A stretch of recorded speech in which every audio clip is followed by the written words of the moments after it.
பகுதி செந்துறை ஒன்றியத்திற்கு உட்பட்ட மேலும் சில பகுதிகளிலும் மேல்நிலை நீர்த்தேக்க தொட்டி, புதிய நியாய விலைக் கடை என மக்களின் அத்தியாவசிய தேவையை பூர்த்தி செய்யும் வகையில் திட்டப்பணிகளை அமைச்சர் சாசி சிவசங்கர் அவர்கள் தொடங்கி வைத்தார். அந்த வகையில் கட்டையன்குடிக்காடு கிராமத்தில் ஜல்ஜீவன் மிஷன் திட்டம் நிதியின் கீழ் ரூபாய் 16.75 லட்சம் மதிப்பீட்டில் 30,000 லிட்டர் கொள்ளளவு கொண்ட மேல்நிலை நீர்த்தேக்க தொட்டி அமைக்கும் பணியினை துவக்கி வைத்தார். செந்துறை ஊராட்சியில் ரூபாய் 12 லட்சம் மதிப்பீட்டில் புதிதாக கட்டப்பட்ட நியாய விலைக் கடையை மக்கள் பயன்பாட்டிற்கு திறந்து வைத்து ஊராட்சி ஒன்றிய பொது நிதியின் கீழ் ரூபாய் 20 லட்சம் மதிப்பீட்டில் கட்டப்பட்டுள்ள 1 லட்சம் லிட்டர் கொள்ளளவு கொண்ட மேல்நிலை நீர்த்தேக்க தொட்டியை திறந்து வைத்தார். சேடக்குடிக்காடு கிராமத்தில் சட்டமன்ற உறுப்பினர் நிதியின் கீழ் ரூபாய் 10 லட்சம் மதிப்பீட்டில் புதிதாக கட்டப்பட்டுள்ள நியாய விலைக் கடையினை மக்கள் பயன்பாட்டிற்கு திறந்து வைத்தார். செந்துறை இருளர் காலனியில் அயோத்திதாசர் பண்டிதர் திட்டத்தின் கீழ் ரூபாய் 4.96 லட்சம், ரூபாய் 4.50 லட்சம், ரூபாய் 4.15 லட்சம் மற்றும் ரூபாய் 3.41 லட்சம் மதிப்பீடு என மொத்தம் 4 இடங்களில் சிமெண்ட் சாலைகள் அமைக்கும் பணியினை துவக்கி வைத்தார்.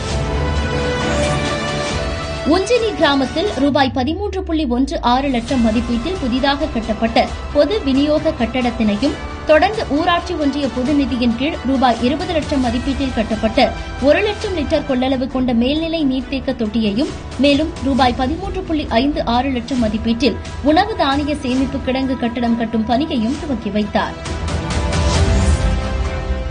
செதலவாடி கிராமத்தில் முதல்வரின் கிராம சாலைகள் மேம்பாட்டு திட்டத்தின் கீழ் ரூபாய் 89.640 லட்சம் மதிப்பீட்டில் இரும்புலிக்குறிச்சி பிலாக்குறிச்சி சாலை முதல் செதலவாடி வரை தார் சாலை அமைக்கும் பணியினை துவக்கி வைத்தார். வடக்கு இரும்புலிக்குறிச்சி கிராமத்தில் ரூபாய் 13.56 லட்சம் மதிப்பீட்டில் உணவு தானிய சேமிப்பு கிடங்கு கட்டடம் கட்டும் பணியினை துவக்கி வைத்தார். தொடர்ந்து ஊராட்சி ஒன்றிய தொடக்கப்பள்ளியில் சுற்றுச்சுவர் அமைக்கும் பணியையும் துவக்கி வைத்தார். குமிழியம் ஊராட்சியில் முதல்வரின் கிராம சாலைகள் மேம்பாட்டு திட்டத்தின் கீழ் ரூபாய் 1.48 கோடி மதிப்பீட்டில் குமிழியம் முதல் ஜமீன் தத்தனூர் வரை தார் சாலை அமைக்கும் பணியினை துவக்கி வைத்தார். பாளையங்குடி ஊராட்சியில் முதல்வரின் கிராம சாலைகள் மேம்பாட்டு திட்டத்தின் கீழ் ரூபாய் 1.37 கோடி மதிப்பீட்டில் பாளையங்குடி முதல் சவுருக்காடு வரை தார் சாலை அமைக்கும் பணியினை துவக்கி வைத்தார். பெரிய ஆனந்தவாடி கிராமத்தில் சிறு கனிமங்கள் மற்றும் சுரங்கங்கள் நிதியின் கீழ் ரூபாய் 9.50 லட்சம் மதிப்பீட்டில் குடிநீர் சுத்திகரிப்பு நிலையம் அமைக்கும் பணியினை துவக்கி வைத்தார்.